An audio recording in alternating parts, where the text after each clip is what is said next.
a very busy month politically, as everybody knows, for both Republicans and Democrats. Both the Republicans and Democratic National Conventions are behind us now. Political expert and director of the Marquette Law School poll, Charles Franklin, joins us now to wrap up both conventions and look ahead to the rest of the campaign. Hello, Charles. Hi, Charles. Good to see you. Conventions are over, summer's over, time for those cooler temperatures in the fall campaign. Now, looking back, do you think the virtual conventions worked? I think technically they worked way better than I or most people thought they would. There were very few glitches, and I think both conventions got pretty high praise for things technically going smoothly through them. The audiences appear to have been substantially lower than they were 4 years ago, which maybe is not surprising. And so there's an open question about whether they have much of an impact on voters this year compared to previous years. I wonder if they'll do it this way from now on. The roll call, which is always one of the highlights of the convention. The Democrats were spectacular. It worked great. It worked great this year. They found a way to turn something that is usually just awful into something that people talked about exactly. and seemed to really enjoy. Was one convention, in your view, more successful than the other? I have mixed feelings about that. I think both conventions focused on the messages they wanted. I think the Democrats did a good job of highlighting Biden and the things they wanted to put out about him. I think the Republican convention had a lot of testimonials to President Trump, if you will, things that emphasized what they think are his stronger points. And so in that sense, I think in very different directions of how they presented their message, or what message they presented, I think both were reasonably successful.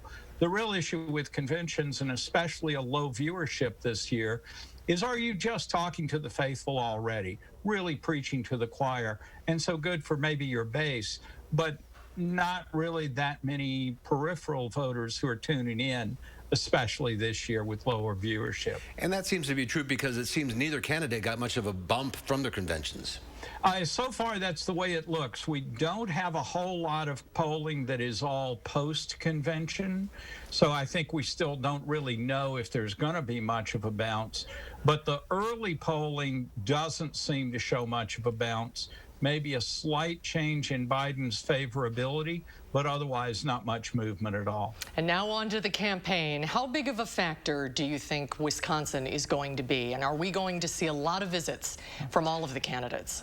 Well, I think we're clearly back in the spotlight. If you look at the advertising buys that both campaigns are doing, Wisconsin is on both of their lists. There's been a lot of ads here in the state. At the moment, more from Biden than from Trump. But President Trump and Vice President Pence have made several trips to the state. I guess Biden may make one soon. I haven't heard that for certain. But I think we're going to see the attention here. The one thing that has changed is there are more states other than Wisconsin that seem to be in play. So again, both campaigns are buying in Arizona and Florida and North Carolina and New Hampshire and Minnesota. So it's not just us and Michigan and Pennsylvania anymore. It's a little bit of a wider playing field. Are there undecided voters left? 3 or 4. In our data, actually, there's probably 2 to 6% who are pretty much undecided. About 10% say they wouldn't vote for either candidate or vote for someone else, or they haven't made up their minds. And you know, when you look at likely voters, that 10% comes down a little bit to about 6 to 8%. So it's a small segment, but in a state that was decided by less than 1% 4 years ago, 6% undecided seems like a pretty big number. Yeah, a lot of votes to go after. I assume we're going to see the vice president here after last time when Hillary Clinton didn't show up, and a lot of people weren't happy about that.